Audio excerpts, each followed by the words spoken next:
Yesu ashimwe nshuti za Resi Therapeutique, Imana iguhe umugisha cyane cyane wowe wahisemo gusenga udasiba.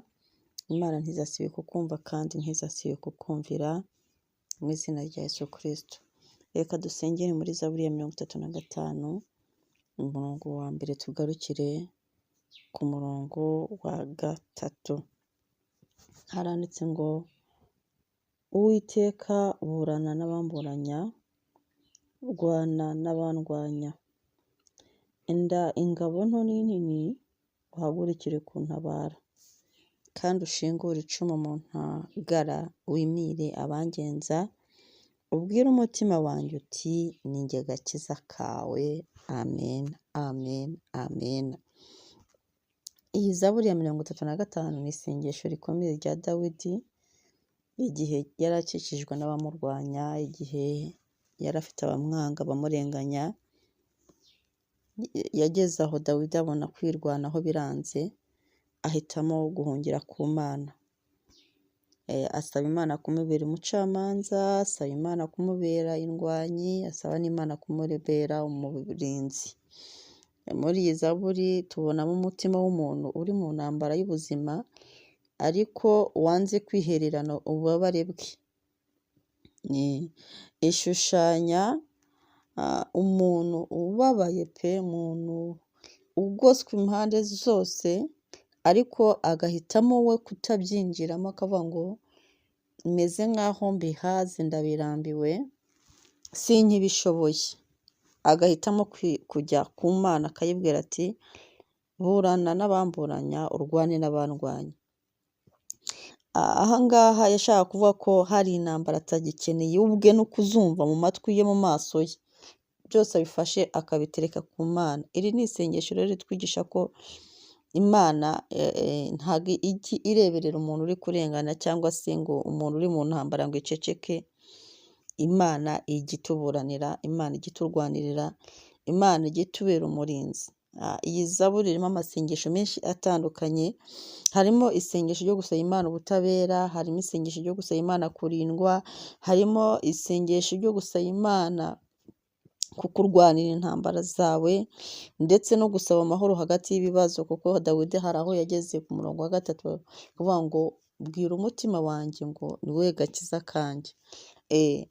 Tugiye rero kureba uburyo ki ushobora gusenga, uburyo budasanzwe ushobora gusenga mu gihe uri mu ntambara nk'izi ngizi. Mu gihe wahuye n'intambara, mu gihe wahuye n'abakurwanya, mu gihe wahuye n'ibyo utari witeze, mu gihe wumva umutima wawe udatuje, mu gihe ureba hirya ukabona amacumu, wareba hino ukabona umuriro, wareba hepfo ukabona amazi ni menshi, nta hantu ho guca ufite, ahantu hose hari ikibazo, ahantu hose hari urugamba, ahantu hose byahagurutse, ubigenza gute? Usenga gute? Dawidi yari azi gusenga, ni nayo mpamvu abanyabwenge bakunda gusengera muri Zaburi. Zaburi harimo amasengesho menshi cyane, kandi umuntu wasengeye muri Zaburi aratsinda igihe cyose. Umuntu ufite abanzi, umuntu ufite ibigeragezo, umuntu ufite intambara, akenshi akunda kwifashisha Zaburi, kuko harimo intwaro kirimbuzi zirimbura ibiduhagurukira, ibiturwanya byose. Rero tugiye kureba uburyo ki wakora, uburyo ki wasenga kugira ngo utsinde urugamba rw'ubuzima urimo. Muri cya gihe wumva ibintu byose byaziye icyarimwe, byaguhagurukiye icyarimwe, abantu baje benshi bakurwanya, amagambo agukomeretsa umutima, ibibazo byakuremereye, hahandi wumva uri wenyine hagati y'intambara, kandi ukibaza n'uburyo uzayitsinda ukabona nta kibazo. Iyi Zaburi rero ikwigisha ko uburyo budasanzwe bwo gusenga, hari uburyo budasanzwe bwo gusenga, igihe cyose ntabwo basenga kimwe. Mu gihe cy'urugamba hari isengesho usenga ry'urugamba, igihe uri mu ntambara hari isengesho ry'intambara usenga, igihe uri mu mubabaro hari isengesho ry'umubabaro usenga.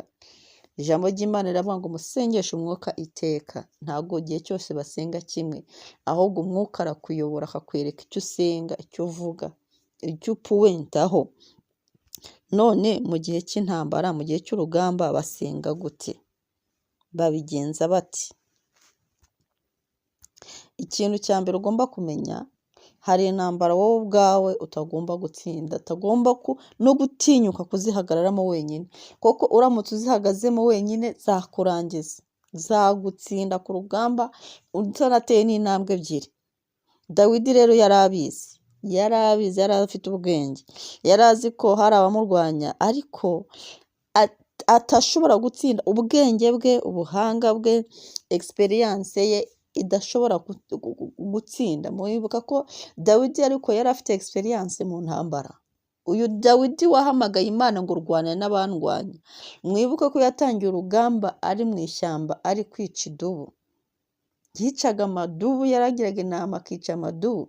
Uyu yishe Goliyati, gihangage cyari cyarananiye ingabo nyinshi. Goliyati yari umuntu w'igihangage, ariko uyu Dawidi uri gusenga rino sengesho abwira Imana kumurwanirira, yari intwari. Bamwitaga intwari, bigeze kumuririmba bavuga ko Dawidi adasanzwe ku rugamba. Ariko hari aho yageze agira ubwenge aravuga ngo no, izizo ntabwo bazirwana nk'uko narwanyije Goliyati, ntibazirwana nk'uko nishe idubu, izizo zirakomeye. Izizo zikeneye Imana, zikeneye ubwenge abantu badafite, zikeneye imbaraga isi idafite. Hari iyindi batayo yo mu ijuru igomba kuza kurwana uru rugamba. Yahise rero ajyana ikibazo cye ku Mana ako kanya. Yahise ajyana ikibazo cye ku Mana, nk'uko nawe ushobora kugera mu kibazo ugasanga amafaranga ufite ntiyashobora gukemura icyo kibazo, inshuti ufite ntabwo zagikemura, diplome ufite n'akazi ufite, umuryango ufite ntabwo ushobora gukemura icyo kibazo. Iyo ugeze aho ngaho rero umuntu wese ashobora kunanirwa kugufasha. Jya wibuka yuko Dawidi nawe yajyanye ikibazo cye ku Mana arakimura, agikura. Haleluya, haleluya. Mujye mwimura ibibazo mubishyire ku rwego rundi. Yafashe intambara ayishyira ku rundi rwego, we arayitaza ayiharira Imana. Yasabaga Imana rero hano ku gice cya mbere, yasabye Imana kumubera umwavoka. Ku nshuro ya mbere y'isengesho rya Dawidi yasenze ari mu bihe bikomeye, yabwiye Imana ngo mbere umwavoka, burana n'abamburanya. Ikintu cya mbere ugomba gusaba Imana umwavoka. Ntukajye mu rubanza cyangwa se mu rugamba cyangwa umuntu udafite umuvugizi. Uburya umuvugizi ni ingenzi cyane mu buzima bwawe. Ukeneye umuvugizi uzakuvugira ahantu wowe utari, akakuvugira bari kukuvuga nabi, akakuvugira bari kukubeshyera, akakuvugira bari kukurwanya. Ntuzemere kwirwanaho wenyine, kuko hari ibibazo bigomba gushyirwa mu maboko y'Imana, hari ibibazo bigomba gushyirwa mu kiganza cy'Imana, hari ibibazo bigomba gusaba umwavoka w'ijuru. Yego, hari urubanza wowe ubwawe utajyanamo umwavoka w'isi gusa ngo abikemure, bisaba umwavoka w'ijuru, kandi arahari. Dawidi yaramusabye aravuga ngo burana n'abamburanye. Ikindi cya kabiri yongeyeho, ntabwo yasabye kuburanirwa gusa, yasabye no kurwanirirwa. Yari ari gusenga aravuga ati amagambo yonyine ntahagije, hakeneye n'ibikorwa. Ushobora kuvuga ariko unakore. Injira mu ntambara noneho. Injira mu ntambara, urwane na bariya banyanga, bakwanga nta mpamvu, bakwanga mu ibanga, bakuvuga nabi, baguca intege, bakwifuriza ibibi. Abo bose bashobora kuguhagurukira bakakurwanya, Imana yiraza ikabarwanya mu isegonda rimwe gusa, ikaba irabatsinze. Abantu bavugaga ibyo bavugaga bigahinduka, imigambi yabo igasenyuka, inzira zabo zigafungwa. Rero ntugapfushe ubusa imbaraga zawe ushwana n'abantu cyangwa se uhangana n'abantu. Saba Imana yo kukurwanirira, ibishoboye, irabishoboye. Mbega Imana ishoboye kurwana, ni intwari mu ntambara. Ni intwari mu ntambara. Iryo jambo uryandike ku mutima wawe, uryandikeho ahantu hose uzajya ugera, uvuge ngo rega namenyanye n'Imana yitwa intwari mu ntambara. Iyo Dawidi yahamagaye cya gihe akavuga ngo nirwane n'abamurwanya. Yarabikoze, ntiyamusuzuguye. Iracyaduteze amatwi natwe, ngo amatwi yayo ahora ku bayitakira, ku ntore zayo ziyitakira ku manywa na nijoro. Ihora idutegeye amatwi ngo yumve ibyo tuyisaba. Rero kuyisaba byonyine kurwanya ibikurwanya birayoroheye kugira ngo ihite iseruka igutabare. Ikindi, irindi banga ryo gusengeramo igihe uri mu gihe cy'intambara, usaba uburinzi bw'Imana. Saba uburinzi bw'Imana, icyo ni icya gatatu. Uburinzi bw'Imana, Dawidi yaravuze ngo fata ingabo nto nini, tumaze kuhasoma. Fata ingabo ntoya, ufate n'ingabo nini. Hari igihe umuntu asenga agasengera ibintu binini gusa, ariko Imana irinda byose. Dawidi ntabwo yasenze ngo ingabo nto ntizashobora kuba zarinda ukuboko gusa. Ingabo ni ikintu kirinda umuntu agiye ari mu ntambara, ugakingira ahantu udashaka k'umwambi utaraveresa. Rero hari ingabo nini zashobora gukingira umuntu ahantu hanini cyane, zikagukingira mu mutwe, umutima, amaguru. Ingabo ikagukingira wese. Hari n'izindi ngabo zabaga ari ntoya, zishobora gukingira amaboko gusa, zishobora gukingira umutwe gusa, zishobora gukingira umutima gusa, zishobora gukingira agace gatoya kagize umubiri wawe. Dawidi rero yari azi ubwenge, ntabwo yavuze ngo fata ingabo, yavuze fata ingabo zose. Intoya uzifate n'inini uzifate, ujye ku rugamba urwane. Ntuzongere kubwira Imana ngo rinda kino gusa, rinda kino, ngo uyisabe bikeya. Ahangaha ni ibanga, ni ubwenge bw'umuntu uzi gusenga, usaba byose. Uzi ko umutima uba ukeneye kurindwa, ubuzima bwe bukeneye kurindwa, ejo hawe hakeneye kurindwa, umuryango wawe ukeneye kurindwa, ibitekerezo byawe bikeneye kurindwa, ibyo utazi nabyo bikeneye kurindwa. Uzi ko hari umuntu urindisha n'ibyo atigeze abona, umuntu urindisha n'ibyo atigeze atunga, umuntu urindisha n'imigisha adafite. Dawidi ni uko yabigenje. Ingabo nini bisobanuye ngo Imana ijye hose. Mu gihe cy'intambara rero ntusabe ko Imana irinda ibintu bimwe gusa, yisabe ko irinda byose. Uyisenge uyibwira ngo aho mbona n'aho ntabona hose uhajye, aho nzi n'aho ntazi hose uharinde. Senga muri ubwo buryo bukomeye cyane bw'umunyabwenge, usengesha umwuka iteka nshuti yanjye. Ikindi gikomeye cyane, tape cya kane, emera ko Imana ishobora guhagarika umwanzi wawe. Dawidi yaravuze ngo shingura icumu wimire abangenza. Gushingura icumu ukimira abakugenza n'abagukurikirana, abashaka kugusenya. Dawidi rero yari azi ngo abo bantu barahari. Abwira Imana ngo rero abo bantu bimire kubahagarika, donc bahagararira aho bari, babura inzira bacamo bakugeraho. Funga inzira zabo, burizamo ibyo bateguye, hagarika imigambi yabo. Mu gihe utazi ukuntu ikibazo uzakirokoka, bwira Imana igihagarike kitarakugeraho. Irabishoboye. Dawidi yaravuze ngo shingura icumu. Gushingura icumu ni kwa kundi rihagarara, urihagarika ryiteguye kurwana. Hariya uvuze ngo stop, ni nka bariyeri uba ushyizeho. Iyo ingabo iri ku rugamba, icumu rishinguye gutya, ni bariyeri. Ni nkaho uri kubwira aduye uti njyewe nditeguye, nturenga hano. Imana rero igihagarika ikabwira ibibazo ngo nturenga hano, igihagarika ikabwira ibikurwanya ngo ntimurenga hano. Uyu mwana wanjye muhagazeho, icumu rirashinguye, ndabimiriye, ndabahagaritse. Imana ijya ibikora. Ikindi kintu gikomeye rero uzasengera igihe uri mu ntambara, gikomeye kurusha ibindi, ni uko Imana iguha amahoro yo mu mutima. Dawidi yaravuze ati, Uwiteka we, bwira umutima wanjye ngo ni njye gakiza kanjye. Iri ni ijambo ryiza cyane. Mbere y'uko Imana ihindura ikibazo cyo hanze, ibanza gukiza umutima wawe imbere. Ibanza gukiza umutima wawe imbere. Burya umutima ni ingenzi cyane mu gihe uri mu ntambara. Ushobora kuba uri mu bukene ariko ukagira amahoro. Ushobora kuba uri mu madeni ariko ugatuza, ntupapfe kwizera Imana. Ushobora kuba uri mu kigeragezo runaka ariko amahoro yawe y'imbere Imana iyafite. Ujye usaba Imana ikomanga umutima wawe, iwuturishe. Dawidi yari azi gusenga. Saba Imana iturishe umutima wawe mu kigeragezo. Ni njye gakiza kawe. Igihe umaze kumva iryo jambo ko Uwiteka ari we gakiza kawe, uratuza muri tampete, uratuza mu muyaga mwinshi, uratuza mu mazi menshi, uratuza mu myambi y'umwanzi myinshi, uratuza mu masasu menshi, uratuza mu rusaku rw'ibinyoma, uratuza mu bisaku rw'akagambane, uratuza kuko Imana yavuze ngo ni njye gakiza kawe.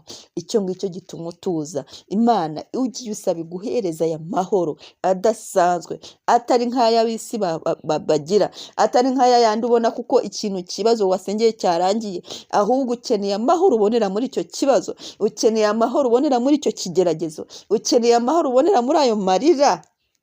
Uzi ko hari umuntu urira afite amahoro, ukajya imbere y'Imana ugasenga, ugasuka amarira menshi cyane, ariko umutima wawe ufitiye amahoro, ukavuga ngo Mana, nubwo ndi kurira ndababaye ariko ndatuje, ntabwo ndi bwirwanire, ntabwo ndi bupape, ndabizi urabikoraho neza. Ibyo ngibyo ni ibanga ry'umuntu wasobanukiwe imbaraga z'Imana. Haleluya. Mu ntambara rero ntabwo ukeneye ibisubizo gusa, nubwo nabyo ubikeneye, ahubwo ukeneye no kumva ko Imana ikuri hafi kurusha byose. Ukeneye kumva ko Imana ihari. Burya niryo banga rya mbere. Niba warigeze urwana intambara, ukomeza kwizera Imana, wageze kuri etape yegereye ibisubizo, amahoro arabanza, igisubizo kigakurikira. Imana rero ni umucamanza wacu, dukurikije ino Zaburi, ni umucamanza wacu, ni umwavoka wacu. Ikindi ni indwanyi iturwanirira, ikindi ni ubuhungiro bwacu, kandi niyo iduha amahoro, niyo iduha umutekano mu ntambara, mu bituremereye, mu bituriza byose by'ubu buzima. Rero tugiye gusenga isengesho rikomeye cyane ryo gusaba uburinzi bw'Imana, gusaba kurwanirirwa nayo, gusaba kutuburanira hagati y'ibituburanya, gusaba kuturwanira hagati y'ibiturwanya. Tugiye kurisenga natwe. Nta kindi cyatumye ubyuka, nta kindi cyatumye ubyuka aya masaha 9, nta kindi cyatumye ureka icyo wari uri gukora bitewe n'igihe uwumviye rino sengesho ukatega amatwi iri sengesho. Nta kindi gitumye uhagarika ibindi byose, ni ukugira ngo wegere Imana, ni ukugira ngo ibisenge ibashe kukugeza aho utakwigeza, ibashe kugucira inzira wowe wananiwe kwicira, ibashe kukuvugira aho utari gushobora kuvuga, ibashe kuguhereza ibyo wananiwe gufatisha amaboko yawe, iguhereze. Imana uyibiharire byose, kuko yo irihagije dukurikije ino Zaburi ya Dawidi. Data wa twese mwiza, Data wa twese udukunda, Data wa twese wo mu ijuru, turagushimiye kubw'uyu munsi mwiza wongeye kuduha, ntuhabwe icyubahiro. Turagushimiye yuko watumye turamuka amahoro. Iryo ni ishimwe rikomeye, ntabwo twabyibagirwa. Ntabwo twareka gushima kubw'ubuzima uduhaye, ntabwo twareka gushima kubw'impano uduhaye yo kuramuka. Reka rero tubigushimire kandi tubikubahire, kuko urabikwiriye. Icyubahiro n'ikuzo n'ibibi byawe none n'iteka ryose. Turi imbere yawe rero nk'abana batoya, nk'abana basaba kurwanirirwa. Twarwanye intambara nyinshi, twaragerageje, twarivugiye, hari ibyo twagerageje biranga, ni ukuri. Twaragerageje uko dushoboye, tubona twe biranze, dukoresheje experience zacu, dukoresheje ubwenge bwacu, tubona biranze. Uyu munsi intambara zacu tuzizanye mu bikari byawe, tuzizanye mu maboko yawe, kuko tuzi neza ko mu kuboko kwawe ariho haturuka intsinzi. Dukeneye rero ubutabera bwawe, dukeneye uburinzi bwawe, dukeneye amaboko yawe uyu munsi wa none. Tuje kukubwira ko tugukeneye. Twebwe hari ibyo tutagishoboye, wowe ushoboye nk'Imana yacu, nk'uko Dawidi yabibonye agasengera isengesho rya Zaburi ya 35. Natwe tuje imbere yawe Uwiteka Imana, twemera ko hari intambara tutagishoboye kurwana twebwe twenyine, ahubwo ari wowe waturwanirira. Haleluya, nushimwe kuko utwumvise kandi utwumviye. Ibibazo birenze ubuzima bwacu, ibibazo birenze ubwenge bwacu, hari imigambi Satani ahagurutsa mibisha kugira ngo iduhungabanye. Uyu munsi rero duhungiye muri wowe, uyu munsi duhungiye mu buhungiro bwawe, uyu munsi duhungiye mu maboko yawe, uyu munsi turaje kugira ngo utubere intsinzi y'ubuzima mu izina rya Yesu Kristo. Uwiteka Imana yanjye, Uwiteka agakiza kanjye, burana n'abamburanya, burana n'abamburanya, mpagararira mu rubanza rw'ubuzima, vugira ukuri ubuzima bwanjye, aho bari kuntuka, aho bari kundenganya, aho bari kumpimbira, aho bari kuvuga ibinyoma ku buzima bwanjye, vuga, gira icyo uvuga mu izina rya Yesu Kristo. Gira icyo uvuga ku marira ndira, gira icyo uvuga ku gahinda kanjye, gira icyo uvuga mu ntambara zanjye, vugana n'ibimvuga nabi, burana n'ibishaka kumburanya nk'uko wabikoreye Dawidi, nanjye ubinkorere. Aho abantu banshinja ibyo ntakoze, aho bashaka kunyambura amahoro yo mu mutima, aho bashaka kunsha intege, aho bashaka kunyambura ejo hanjye heza, ndakwinginze mbera umucamanza, ndakwinginze mbera umwavoka, ndakwinginze mbera byose, mbera umuvugizi w'ubuzima. Urubanza rwanjye ndushyize mu maboko yawe, ntago nzatsindwa kuko nzi neza yuko waburaniye atsinda. Ntsindishiriza mwami w'abami, ndashaka kurenganurwa rwose nawe. Vuga ijambo rimwe gusa maze ibinyoma byose bisenyuke, vuga ijambo rimwe gusa maze imigambi yose y'umwijima imenagurikira imbere yawe. Kandi ndagushimye kuko unyumvise. Uwiteka Imana yanjye, urwane kandi n'abandwanya. Ari intambara ntazi aho ziva, mbona Satani aziteza gusa, sinzi inkomoko yazo. Hari abantu bansekera bakamwenyura kandi imbere bari kumpiga.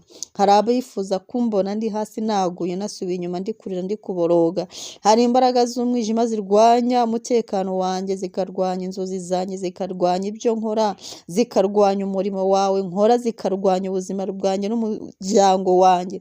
Ariko Uwiteka we, iyo munsi ndaje imbere yawe, ndakwinginze ngo haguruka urwane n'aba bandwanya, urwane ibi bindwanya, mbishyize muri wowe mwami.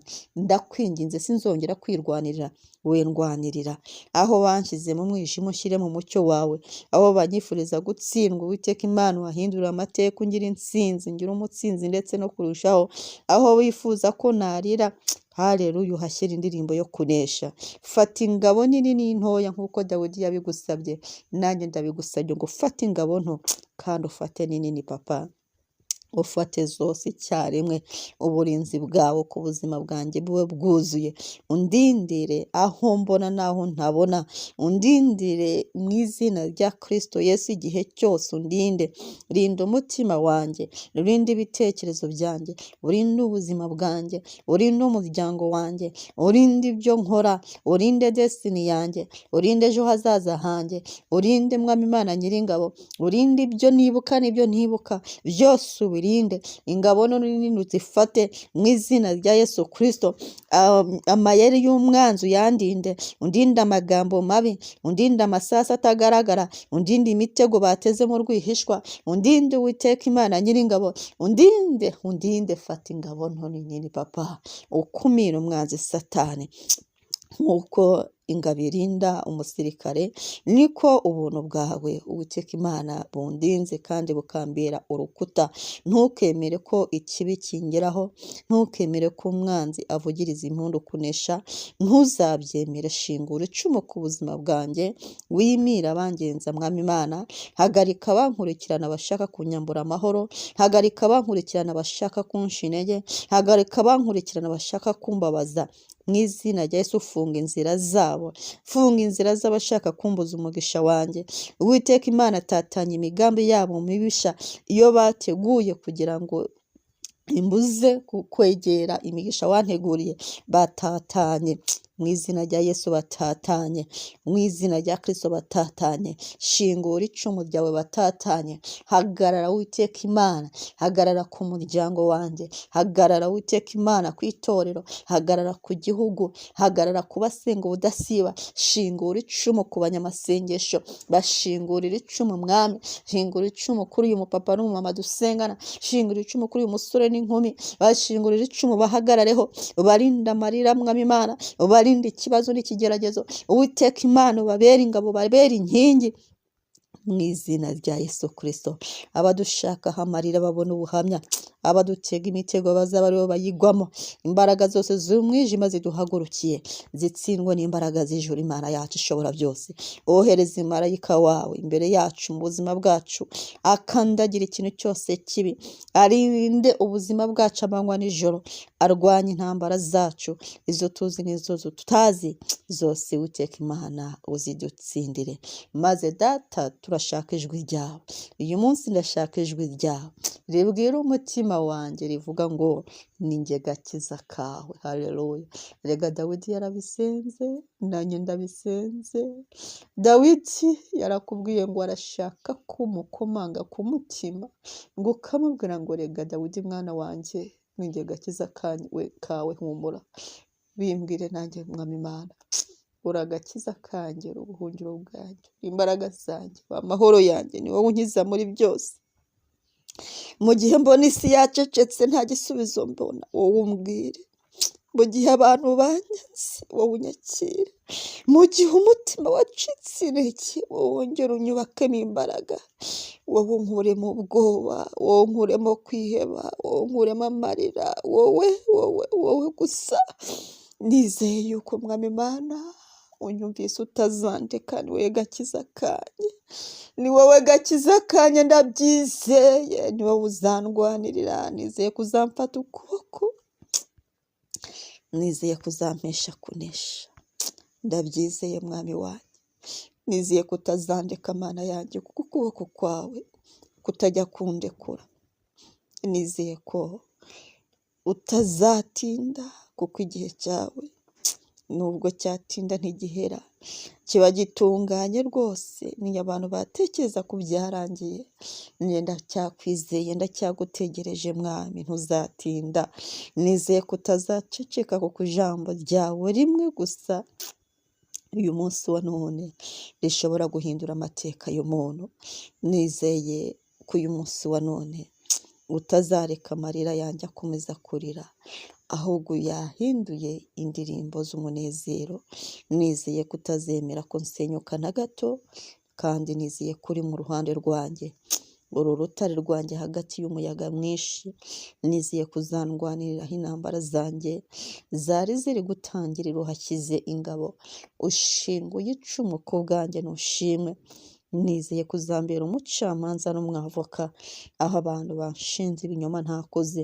Nizeye kuzampagararira aho abantu bashobora gushaka kunshyira hasi.